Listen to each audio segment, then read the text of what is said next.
So, the Ironman, a 3.8km swim, a 180km bike ride, and a marathon to top it all off. It is one long day. However, for some, it's much shorter than others. Last year, I did a video on if it was possible in a relay to go sub 6 hours in an Ironman event. Now, could we possibly actually see this realistically happening over the next few years? And I think so, with the world's best from each individual sport coming together to have one huge shebang of a race. It is going to be insane. For this to happen, you need a 30-35 minute swim, a 2 hour 20 to 2 hour 25 bike ride, and then a 2 hour marathon to top it all off. It is crazy fast. If we start with the swim, Florian Wellbrock, the German open water swimmer, has PBs of 14:36 in the 1500 metres in the pool, averaging 58 seconds per 100, and is currently the 10k open water Olympic champion, swimming this 10 kilometres in a time of 1 hour, 47 minutes and 55 seconds, equating to only 103 per 100 pace. This is mind-bogglingly fast. Now, if he swam the 3.8km Ironman swim at his 10km pace, which would be an absolute given and easy for him to achieve, with it only being a third of the distance,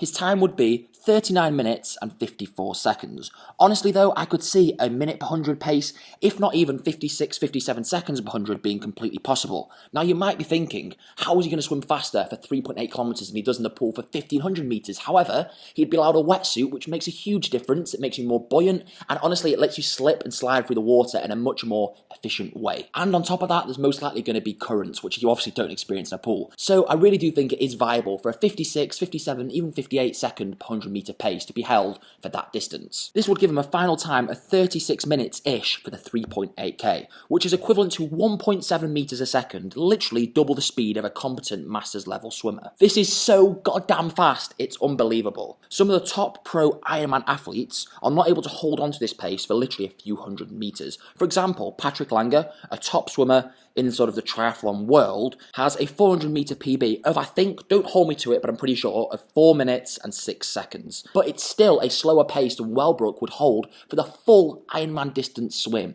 I think this just puts into words how fast he actually is going. Now onto the bike, and it's pretty obvious. Filippo Ganna would be on call for this mega effort, especially with the form he's in at the minute. He is the 1 hour bike record holder, said to have averaged around 460 watts for that effort. This is alien. 460 watts. Most people can't hold that for 2 minutes, let alone for 1 hour. With him also clocking a 520 watt 15 minute effort in this year's Tirreno Adriatico and an 8 minute 550 watt effort at this year's Giro d'Italia.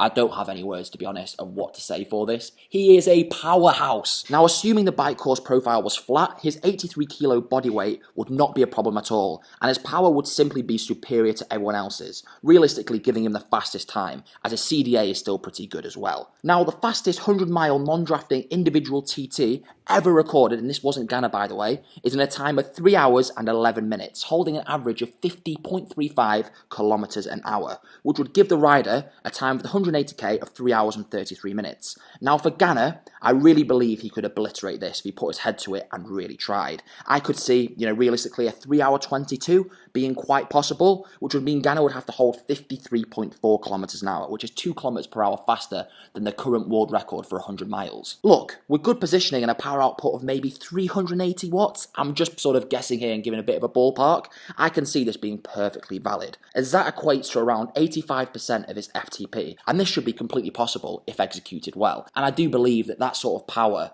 would equate to that speed at that sort of top end level when you've got the best equipment, you've got a good CDA, and honestly you're just dialed into absolute perfection, which he is. So far then, this would give a combined swim and bike time of 3 hours and 58 minutes. What the actual hell? This is just crazy. This would now leave 2 hours and 2 minutes to run the marathon, and no other than Eliud Kipchoge to finish it off. So his current world record for the 42.2 kilometres is 2 hours, 1 minute and 9 seconds, averaging 2 minutes 52 per kilometre pace, which is the same as running 8 5Ks back to back at a time of 14 minutes and 15 seconds. And that's for each one. Jesus Christ, this is just phenomenal! Assuming Kipchoge could replicate his time that he did in Berlin, which I don't see this sort of being an issue, assuming sort of he's running on a good course, the sub 6 hour Ironman would be perfectly possible. Could we, over the next year or so, see something like this take place? I really think so. With some big sponsors and good broadcasting, this would bring huge eyes to the sport and would be great for the individual disciplines as well. I really do hope we see something like this because it would be pretty mind-boggling and just so awesome to see, and I think it would be an awesome spectacle. What do you guys think on this? Do you think it'd be cool? Do you think this is even possible to go sub sub 6 hours. I absolutely do. Let me know down below what you think, and as always, smash that like button, subscribe to the channel, and I will see you all in the next one, because there are some banging videos coming your way. Cheers.